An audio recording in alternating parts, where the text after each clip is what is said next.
Hi student, welcome back to my channel HSC commerce. आज का concept हमारा 12th का पार्टनरशिप फाइनल अकाउंट। अगर आप हमारे चैनल पे न्यू है तो चैनल को सब्सक्राइब कीजिए एंड बेल आइकन को क्लिक कीजिए ताकि आपको लेटेस्ट वीडियो का अपडेट मिलता रहे। तो चलिए स्टार्ट करते हैं।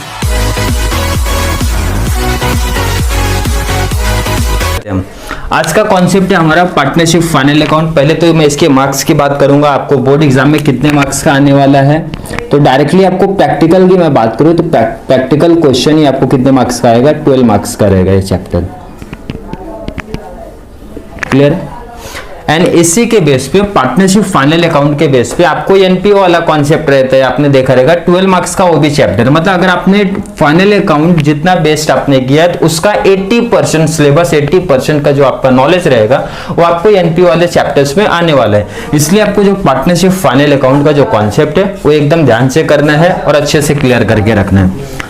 तो पहले तो ये फाइनल अकाउंट क्या होता है, कंपनी कब प्रिपेयर करती है उसका थोड़ा सा नॉलेज जानते हैं। फाइनल अकाउंट कंपनी कभी भी फाइनेंशियल ईयर कंप्लीट होने के बाद बनाती है, मींस 31 मार्च उनका जब कंप्लीट हो जाता है देन उसके बाद वो लोग कंपनी क्या करती है, कोई भी फाइनल अकाउंट बनाती है।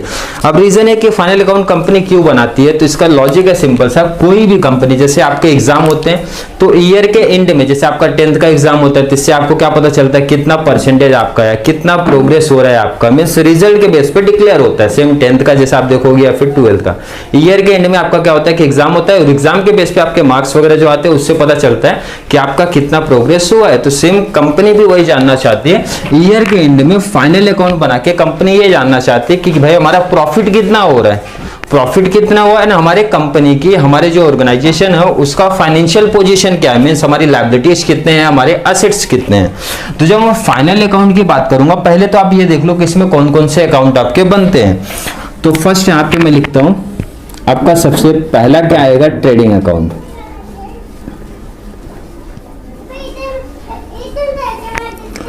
सेकंड हमारा आता है profit and loss account, profit and loss account. Third हमारा रहेगा partners capital account.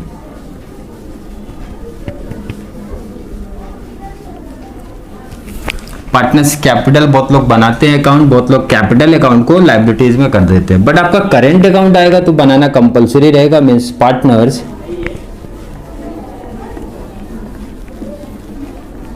Current account मैंने आपको ऑप्शन में देके रखे। लास्ट हमारा बनता है बैलेंस शीट।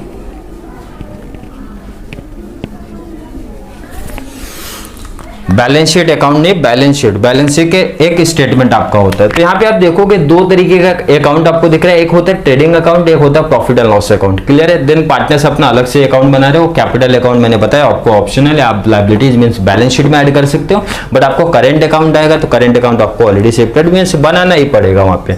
लास्ट हमारा क्या रहता है, बैलेंस शीट। तो आज का जो हमारा टॉपिक है कौन से अकाउंट के बारे में हम लोग देखने वाले हैं, ट्रेडिंग अकाउंट क्या होता है, किस तरीके से वहां पे चीजें रिकॉर्ड की जाती हैं, आपको ट्रेडिंग अकाउंट के बारे में डिटेल देखने वाले हैं। तो हम लोग फर्स्ट यहाँ पे बात करने वाले हैं ट्रेडिंग अकाउंट का, ये टॉपिक्स रहेगा। नेक्स्ट वीडियो हमारा किस पे रहेगा, profit and loss, and next आगे के टॉपिक्स बैलेंस शीट के बेस पे आपको रहेंगे। तो ट्रेडिंग अकाउंट का जो पार्ट रहता है, ट्रेडिंग अकाउंट के बारे में यहाँ पे डिटेल देखने वाले हैं। तो ट्रेडिंग अकाउंट एक नॉमिनल अकाउंट है। नॉमिनल अकाउंट में से सिंपल सा लॉजिक क्या बोलता है भाई, हम एक तरफ डेबिट को रिकॉर्ड करेंगे, दूसरी तरफ क्रेडिट को रिकॉर्ड करेंगे। डेबिट में हमारे एक्सपेंसेस एंड लॉसेस जो रहेंगे वो मैं एक तरफ लिख लूंगा, एंड जो हमारी इनकम्स की पार्ट है वो मैं इसको एक जगह पे लिख लेता हूँ। तो same profit and loss account भी वही बोलता है आपका, जो आपको सेकंड बताया था प्रॉफिट एंड लॉस अकाउंट भी सेम रूल बोलता है कि डेबिट मींस हमारे जो भी एक्सपेंसेस एंड लॉसेस है, मींस जो हमारा खर्चा है उसको मैं एक तरफ लिखता हूं और जो हमारी इनकम है वो मैं एक तरफ लिखता हूं। तो दोनों अकाउंट में डिफरेंट क्या है, तो डिफरेंट ये है कि जो ट्रेडिंग अकाउंट है वो डायरेक्ट एक्सपेंसेस एंड इनकम की बात करता है। Direct expenses and income means क्या कि जो मैन्युफैक्चरिंग में बोल सकता हूं कि जैसे मार्कर आपका कहां पे बनता है, फैक्ट्री में बनता है, तो फैक्ट्री तक लगने वाले मींस फैक्ट्री में लगने वाले जितने भी खर्चे हैं, जितनी भी इसकी इनकम है वो आप कहां पे रिकॉर्ड करोगे, ट्रेडिंग अकाउंट में। फैक्ट्री से प्रोडक्शन करके बाहर चले गया गुड्स, देन आपका जितने भी एक्सपेंसेस अदर होंगे मींस उसको हम लोग बोलते हैं इनडायरेक्ट एक्सपेंसेस एंड लॉसेस, जो भी हमारे वो पार्ट रहेंगे वो कहां पे जाएंगे, प्रॉफिट एंड लॉस वाले पार्ट में जाएंगे।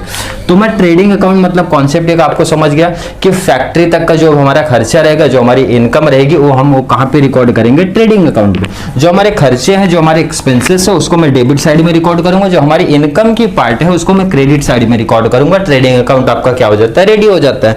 तो मैं एक लॉजिक बताता हूँ, देखिए आप यहाँ पे ट्रेडिंग अकाउंट का जो कॉन्सेप्ट, आपको रट्टाफिकेशन नहीं करना, कॉन्सेप्ट समझ के चलना है, तो आपको ऑलरेडी क्लियर हो जाएगा। मैं यहाँ ट्रेडिंग अकाउंट में, अब पहले आप सोचो कि फैक्ट्री का खर्चा क्या आएगा। फैक्ट्री में सबसे पहला खर्चा, एग्जांपल लिया मैंने मार्कर का, तो पहले तो इसको रॉ मटेरियल परचेस करने का सबसे बड़ा खर्चा, मीन्स रॉ मटेरियल का खर्चा सबसे इंपॉर्टेंट है और सबसे बड़ा खर्चा भी है। क्लियर है? देखो ना, रॉ मटेरियल का जो इसका खर्चा रहेगा वो सबसे बड़ा खर्चा है।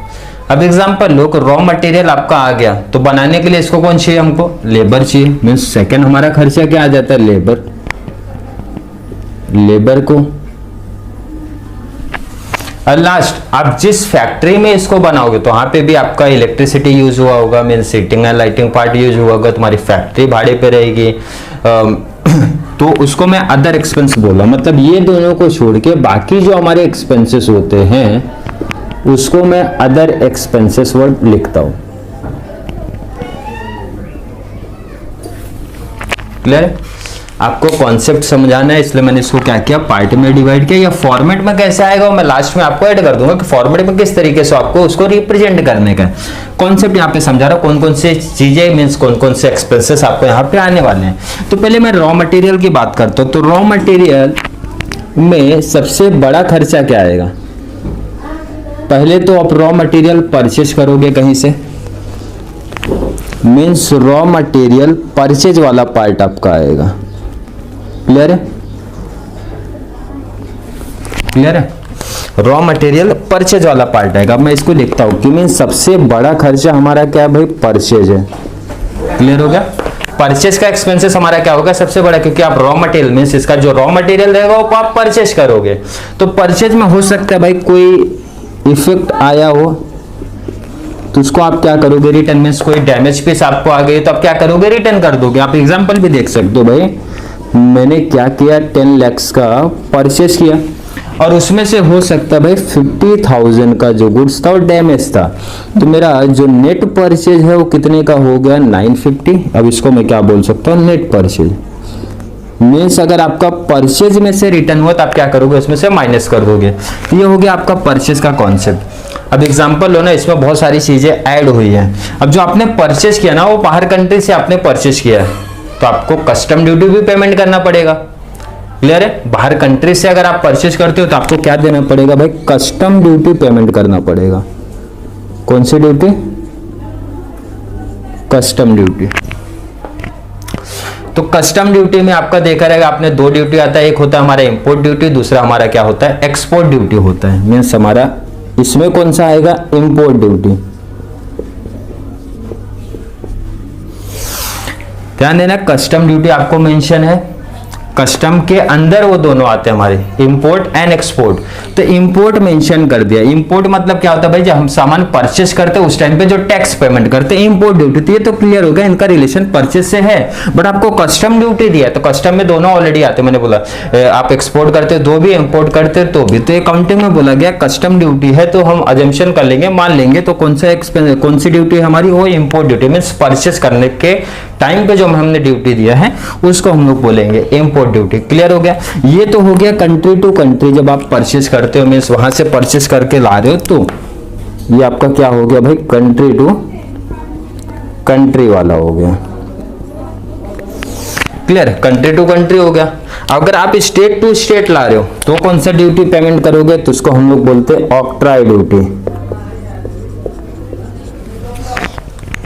ऑक्ट्राई ड्यूटी पेमेंट होता है। ये कब होता है, ये आपका स्टेट टू स्टेट तो कंपलसरी है, पेमेंट करना है कि एक एरिया से दूसरे एरिया में लेके जाना। तो ये स्टेट टू स्टेट भी होता है, विद इन द स्टेट भी होता है। इसका मतलब होता है ऑक्ट्राई ड्यूटी का पेमेंट कब होता है, एक एरिया से दूसरे एरिया में जब आप ट्रांसफर करते हो, सामान को ले जाते हो, तो उसके ऊपर जो आपको टैक्स पेमेंट करना पड़ता है वो हमारा होता है ऑक्ट्राई ड्यूटी।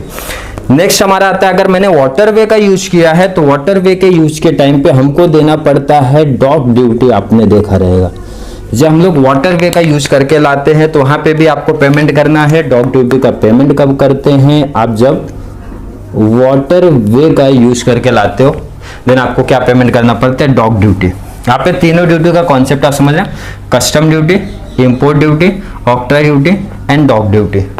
क्लियर है यहाँ तक का कॉन्सेप्ट? नेक्स्ट बात करेंगे तो आपका ड्यूटीज तो आपने सब पेमेंट कर दिया, तो आपको नेक्स्ट पार्ट हमारा क्या रहेगा? आप सामान किससे लेके आने वाले हो, तो उसके लिए आपको क्या पेमेंट करना पड़ेगा? आपको भाड़ा देना पड़ेगा। मैंने सिंपल सा वर्डिंग में लिख दिया ताकि आपको कॉन्सेप्ट समझ में आए। आपको भाड़ा देना पड़ेगा। तब यहाँ पे आप जो अपना सामान है किसके थ्रू लेके आ रहे हो वो भी इंपॉर्टेंट है कि आप रोडवे का यूज कर रहे हो या फिर अदर वे का यूज कर रहे हो। अदर वे मीन्स आपके जो अदर वे बचेंगे, अदर वे में आपके कौन से आएंगे? रेलवे, वाटरवे या फिर एयरवे। मीन्स अगर आप रोडवे से लाओगे तो भाड़ा ही है, अदर वे से लाओगे तो भी भाड़ा ही है, लेकिन नाम यहाँ पे अकाउंट में आपको अलग दिया गया है। बीके में आपका नाम जो है वो अलग दिया है। आप रोडवे का यूज करते हैं तो उसको हम लोग क्या बोलते हैं? कैरेज बोलते हैं। क्लियर हो गया? एंड अदर वे का आप यूज करते हो, कोई भी अदर वे मीन्स आपका railway, airway and water way का यूज करते हो तो उसको हम लोग क्या बोलते हैं? फ्रेट बोलते हैं। दोनों ही आपने देखा रहेगा, दोनों ही भाड़ा है, लेकिन छोटा सा एक क्लासिफिकेशन है कि आपने अगर अदर वे का यूज किया तो उसको हम लोग बोलते हैं फ्रेट, एंड रोडवे का यूज किया तो उसको हम लोग क्या बोलते हैं? कैरेज। क्लियर है? अब इसमें भी देखो ना आप, कैरेज में क्या होता है? फर्स्ट हमारा होता है कैरेज इनवर्ड। अब कैरेज इनवर्ड लिख दिया गया तो यहाँ पे क्लियर तो मेंशन हो गया कि जो कैरेज इनवर्ड, इन मीन्स आया है, तो मैंने परचेज करते टाइम जो भाड़ा दिया वो हमारा कैरेज इनवर्ड है। अभी कैरेज मेंशन था तो इससे पता नहीं चला था वो इनवर्ड है कि आउटवर्ड है, लेकिन यहाँ पे भी सेम कैरेज वर्ड मेंशन है तो उसको हम लोग क्या बोलेंगे कि वो परचेज करते टाइम दिया गया है। एंड नेक्स्ट हमारा इसका पार्ट क्या होता है भाई? Carriage outward. Carriage outward. अब यहां मेंशन किया गया carriage outward. Out means sell करते टाइम जो भाड़ा दिया गया, इसका मतलब होता है कि जो कैरेज आउटवर्ड वाला कॉन्सेप्ट है ये हमारा ट्रेडिंग का पार्ट नहीं है। क्यों? क्योंकि ट्रेडिंग वाला जो पार्ट होता है वो परचेस की बात करता है, प्रोडक्शन की बात करता है, मैन्युफैक्चरिंग की बात करता है। मैंने बोला भी था फैक्ट्री में बन गया देन आपको सेल करना है, सप्लाई करना है, तो वो यहाँ पे नहीं ले सकते हो आप। उसके लिए प्रॉफिट एंड लॉस वाला पार्ट हमारा वहां पे ऑलरेडी बना हुआ है। नेक्स्ट बात करते हैं फ्रेट की। फ्रेट मैंने बोला अदर वे का यूज किया जाता है वहां पे, तो अदर वे का यूज करोगे तो सेम फ्रेट, तो इसमें भी आपका सेम वही पार्ट आएगा, फ्रेट इनवर्ड। अब यहां इनवर्ड लिखा तो क्लियर मेंशन कर दिया भाई इनवर्ड है कि कौन सा भाड़ा? परचेस करते टाइम पे भाड़ा। ट्रेडिंग की मैं बात करूंगा बार बार वही चीज बोला जाएगा, परचेस से रिलेटेड, प्रोडक्शन से रिलेटेड, मैन्युफैक्चरिंग से एक्सपेंस रिलेटेड, या फिर आप सीधा सीधा ये बोल दो भाई फैक्ट्री तक का जो खर्चा रहेगा उसको आप रिकॉर्ड करोगे इसमें। तो फ्रेट इनवर्ड, अब यहाँ पे वर्ड मेंशन होगा इनवर्ड, इनवर्ड आया तो इधर ही लिखो। इसका मतलब अगर फ्रेट आउटवर्ड रहेगा तो उसको आप यहां पे रिकॉर्ड नहीं करोगे, उसको प्रॉफिट एंड लॉस में रिकॉर्ड कर दोगे, फ्रेट आउटवर्ड। तो उसको आप क्या करने का? यहां से कैंसिल। अब क्यों कैंसिल? मैंने आपको कॉन्सेप्ट भी समझा दिया, तो जब प्रॉफिट एंड लॉस वाला पार्ट चलेगा मैं डायरेक्टली फ्रेट आउटवर्ड वहां पे लिख दूंगा। क्यों? क्योंकि इनका रिलेशन किसके साथ है? सेल के साथ है हमारा। तो ध्यान देना यहाँ पे सिंपल सा कॉन्सेप्ट क्या बना कि रॉ मटेरियल का जो खर्चा हमारा रहता है, रॉ मटेरियल की जो चीजें हमारी रहती है उसमें सबसे बड़ा खर्चा हमारा परचेज। कोई उसमें से गुड्स अगर हमारा डैमेज है, कुछ प्रॉब्लम्स आई है तो उसको आप क्या कर दो? रिटर्न। तो आपको क्या मिल जाएगा? Net purchase. आपने इसके बाद क्या दिया रहेगा? टैक्सेस एंड ड्यूटीज पेमेंट किया रहेगा। तो कुछ टैक्सेस एंड ड्यूटी जो परचेज के टाइम पे आप पेमेंट करते हो उसमें आपका है कस्टम ड्यूटी। कस्टम कभी देना रहता है? कंट्री टू कंट्री की बात करता है। कस्टम में आप कौन सा पेमेंट करते हो? Import duty. Means export duty कब करोगे? सेल के टाइम। तो इसका मतलब एक्सपोर्ट ड्यूटी कहां पे आपका शिफ्ट हो जाएगा? प्रॉफिट एंड लॉस अकाउंट में शिफ्ट होएगा। ऑक्ट्रा ड्यूटी मैंने तो बोला स्टेट टू स्टेट तो देना ही पड़ता है, विद इन द स्टेट भी होता है। इसका मतलब ऑक्ट्रा ड्यूटी कब पेमेंट होता है भाई? एक एरिया से दूसरे एरिया में जब ट्रांसफर करते हैं तो उसका जो टैक्स पेमेंट होता है। डॉक ड्यूटी अगर आपने वाटर वे का यूज किया है, यहीं पे मैं एक और ड्यूटी लिख देता हूं, लेकिन वो रूल के हिसाब से अदर में आना चाहिए, उसका रीजन भी मैं बता देता हूं, इसको मैं अलग मार्कर से मेंशन करता हूं। Excise duty. एक्साइज ड्यूटी किस पे दिया जाता है? मैन्युफैक्चरिंग पे। आपका एग्जांपल ले लो, मार्कर फैक्ट्री में बनके रेडी हो गया, रेडी हो गया, जैसे ही ये सप्लाई हुआ कंपनी वालों के पास में गवर्नमेंट आपको एक्साइज ड्यूटी चार्ज करने बोलती है। एक्साइज ड्यूटी किस पे होता है? मैन्युफैक्चरिंग। आपने एक गुड्स मैन्युफैक्चरिंग किया तो इस पे आपको टैक्स देना पड़ेगा। ये मैंने यहाँ पे इसलिए मेंशन किया कि आपको सब ड्यूटीज एक ही जगह पे याद हो जानी चाहिए। एक्साइज ड्यूटी सब क्लियर हो गया आपका। एक्साइज ड्यूटी किस पे है? मैन्युफैक्चरिंग गुड्स बन के रेडी हो जाता है, देन आपको उस पे यहाँ पे क्या करना पड़ेगा? पेमेंट करना पड़ेगा जब आप उसकी सप्लाई करोगे। तो रॉ मटेरियल वाला इंपॉर्टेंट पार्ट था, यहाँ पे हो गया क्लियर। अब भाड़े में भी मैंने बता दिया कैरेज। कैरेज में कितने पार्ट होते हैं? 2, इनवर्ड आउटवर्ड। इनवर्ड आया तो आपको यहाँ पे मेंशन करना है, कैरेज भी आया तो भी आपको ट्रेडिंग में ही मेंशन करना है। देन अदर वे से लाया तो आपको आता है फ्रेट या फिर फ्रेट इनवर्ड मेंशन होता है। अब सेकंड बात करते हैं, टोटल होगा रॉ मटेरियल का खर्चा, तो आपका क्लियर हो गया। रॉ मटेरियल सामान आपका कहाँ पे आ गया? फैक्ट्री में। तो बनाने के लिए क्या चाहिए? आपको लेबर चाहिए। तो आप लेबर को क्या पेमेंट करते हो? तो लेबर को भाई वेजेस दिया जाता है। क्लियर है? वेजेस। वेजेस का दूसरा तरीका क्या लिखा जाता है? आपको वर्ड दिखेगा वेजेस एंड सैलरीज। अब ध्यान देना यहाँ पे वर्ड आगे क्या लिखा है? वेजेस। तो वेजेस का अजम्पशन लिया जाएगा कि वो वेजेस ही माना जाएगा। सैलरीज आगे दिखेगा तो उसको सैलरीज मान लिया जाएगा। क्लियर है? मींस जो आगे आपको वर्ड दिखने वाले हैं उसका अजम्पशन लिया जाता है। अब जो आपके वेजेस होते हैं, वेजेस आपको 2 पार्ट में डिवाइड है। एक हमारा होता है प्रोडक्टिव वेजेस, एक होता है हमारा अनप्रोडक्टिव वेजेस।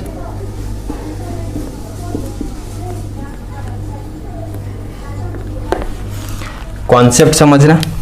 डायरेक्ट वेजेस भी बोलते हैं, लेकिन आपको 12th में आई थिंक अभी तक तो डायरेक्ट वेजेस करके मेंशन नहीं है, बट ध्यान से देख लो आपको क्या कॉन्सेप्ट समझाने जा रहा हूं कि वेजेस भी 2 टाइप में अकाउंट्स क्या बोलता है क्लासिफाई आपको किया जाएगा। प्रोडक्टिव वेजेस नाम से मेंशन हो रहा है। प्रोडक्टिव प्रोडक्शन, जिसके काम करने की से प्रोडक्शन में कोई हेल्प हो रही है।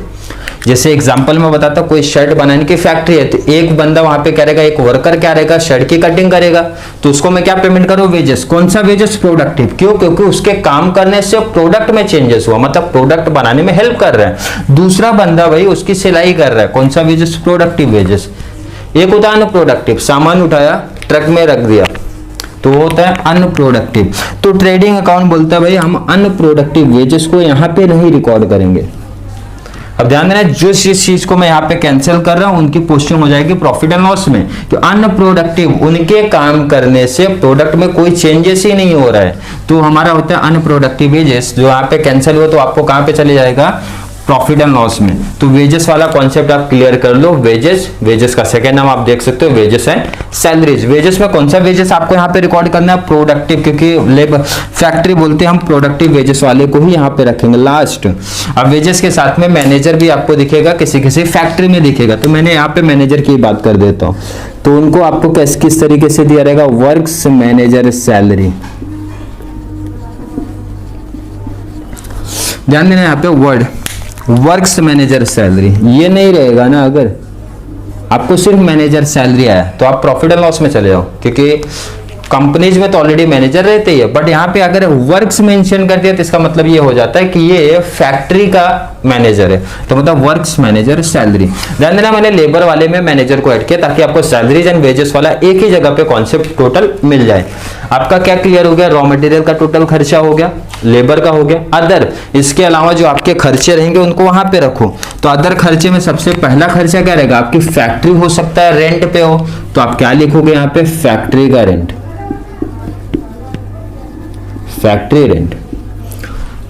हीटिंग एंड लाइटिंग, मशीन्स वगैरह चलानी है तो हम लोग क्या बोलते हैं उसको? हीटिंग भी बोलते हैं, हीटिंग एंड लाइटिंग भी बोलते हैं। मशीन चलाना है तो उसके लिए आपको क्या चाहिए? मोटिव पावर चाहिए, तो मोटिव पावर भी आपका इधर ही रहेगा, क्योंकि बड़ी बड़ी मशीन चलाने के लिए एक्स्ट्रा पावर की जरूरत पड़ती है। तो आप क्या करोगे? यहाँ पे ऑलरेडी मेंशन कर दोगे। मोटिव पावर की बात करेंगे,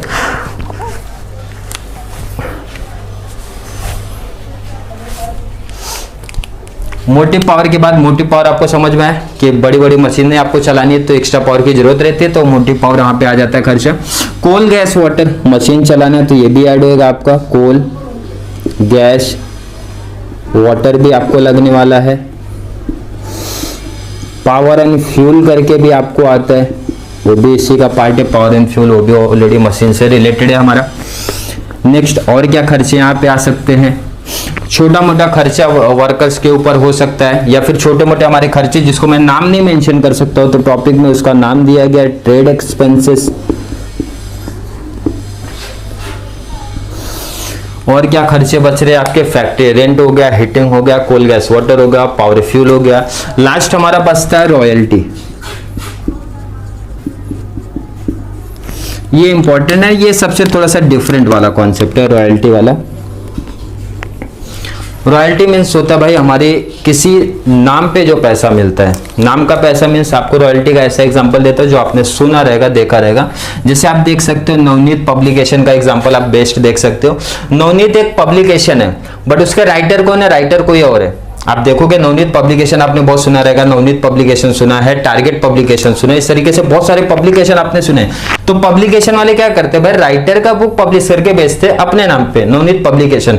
बट आप वहां पे फर्स्ट या सेकंड पेज पे देखोगे तो राइटर कुछ कोई और है, वहां पे राइटर का ऑलरेडी नाम मेंशन होता है। तो राइटर को ना ये नवनीत पब्लिकेशन वाले रॉयल्टी पे करते हैं, मतलब कुछ परसेंटेज पेमेंट करेंगे उनको। क्लियर है। तो राइटर के लिए इनकम है, लेकिन फैक्ट्री के लिए मींस पब्लिकेशन वालों के लिए क्या रॉयल्टी, रॉयल्टी एक्सपेंस है, क्योंकि जो भी बुक का प्राइस रहेगा उसका कुछ परसेंटेज पेमेंट करना पड़ेगा उनको। क्यों, क्योंकि उन्होंने अपना बुक्स वगैरह दिया। इस तरीके से रॉयल्टी का बहुत सारे एग्जांपल आप देख सकते हो, अपना नाम देके, अपना जो भी काम रहेगा वो देके उसका कुछ परसेंटेज वहां पे ले लेते हैं। तो ये आपका ट्रेडिंग अकाउंट का मैंने डेबिट वाले सारे पार्ट आपको क्लियर कर दिए, ओपनिंग स्टॉक एंड क्लोजिंग को छोड़ के, क्योंकि वो मैं आपको ऑलरेडी फॉर्मेट में बताऊंगा। तो एक्सपेंसेस वाले जितने भी पार्ट थे आपके क्लियर हो गए। इनकम में आपको ध्यान रखना एक ही चीज आती है, पूरा इतना एक्सपेंस तो बहुत सारा हो गया, खर्चे तो बहुत सारे हो गए, इनकम कहां से आएगी, सेल। फैक्ट्री क्या करेगी, टोटल जो भी हमारा खर्चा रहेगा वो देख लेगी, प्रॉफिट जोड़ेगी, सेल कर देगी, तो आपका क्या आ जाएगा लास्ट में, सेल। सेल इनकम में एक ही पार्ट आपको आने वाला है, सेल्स। तो सेल्स के बेस पे आपका टोटल क्या हो जाएगा, क्लियर। अब हम इसको क्या देखेंगे, एक फॉर्मेट में देखेंगे, आपके सम्स में किस तरीके से इसको फॉर्मेट में रखने का है। ट्रेडिंग अकाउंट का फॉर्मेट देखते हैं कि आपको किस तरीके से फॉर्मेट बनाने का। तो trading account for the year ended, जो भी आपका ईयर एंडेड रहेगा, debit side and credit side, clear है।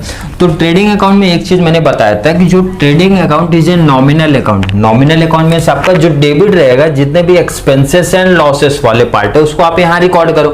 तो ऑलरेडी मैंने इससे जस्ट पहले आपको ये टोटल चीज ऑलरेडी मैं बता चुका हूँ, डेबिट वाली चीज। अब यहाँ पे एक चीज आपको ऐड करना है कि सबसे पहले जो आपका ओपनिंग बैलेंस रहता है उसको आपको सबसे पहला लिखना पड़ता है। मीन्स हमारा फाइनल अकाउंट में ओपनिंग बैलेंस क्या आएगा, आपका ओपनिंग स्टॉक, क्लियर है। फर्स्ट पार्ट आपका यही रहेगा, ओपनिंग स्टॉक। सेकंड हमारा परचेस, थर्ड हमारा रिटर्न। मीन्स फर्स्ट ये आपके फिक्स हो जाते हैं कि आप फॉर्मेट में एग्जाम में पहले भी आपके जाके डायरेक्टली ये लिख सकते हो, opening stock, purchase and return. और आपके जो ओपनिंग कहाँ रहते हैं, डेबिट में, तो आपका क्लोजिंग कहाँ पे रहेगा, कॉमन सी बात है, क्रेडिट पार्ट में रहेगा, बाय क्लोजिंग स्टॉक।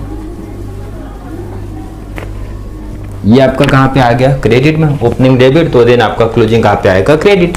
ये ऑलरेडी पार्ट मैं आपको समझा चुका हूं कि जो आपके ये देखो, ये टैक्सेस एंड ड्यूटीज वाले पार्ट है, taxes and duties, custom duty, import duty, country to country, octroi duty, state to state रहता है, डॉग ड्यूटी, वाटर वे का अगर आप यूज करते हो, एक्साइज ड्यूटी, प्रोडक्शन पे मैंने बताया भी था, यहाँ पे ऐड किया। अब जो आपके यहाँ से वाले ऐड है, means carriage, carriage inward, freight, freight inward, ये टोटल क्या था आपका, भाड़ा वाला पार्ट था, भाड़ा जो देना पड़ता है, एंड लेबर वाला पार्ट था आपका wages, productive wages and other expenses. क्योंकि यहाँ पे फॉर्मेट पूरा नहीं, फॉर्मेट ऑलरेडी मैं आपको बता चुका हूं, अदर एक्सपेंस में कौन कौन से पार्ट आते हैं। आपको बस इतना ध्यान में रखना है कि ट्रेडिंग अकाउंट में जो आपके प्रोडक्शन से रिलेटेड रहेंगे, मींस मैन्युफैक्चरिंग एक्सपेंसेस जो भी रहेंगे, फैक्ट्री तक के जो एक्सपेंसेस रहेंगे उसको मैं यहाँ पे रिकॉर्ड करता हूँ।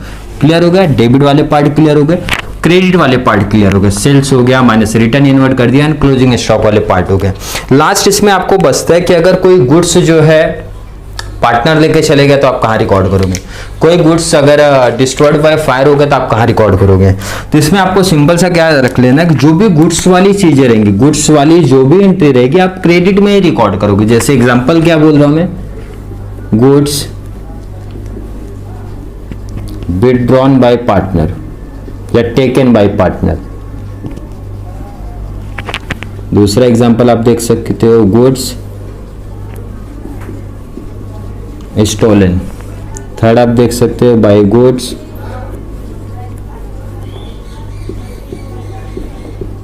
destroyed by fire.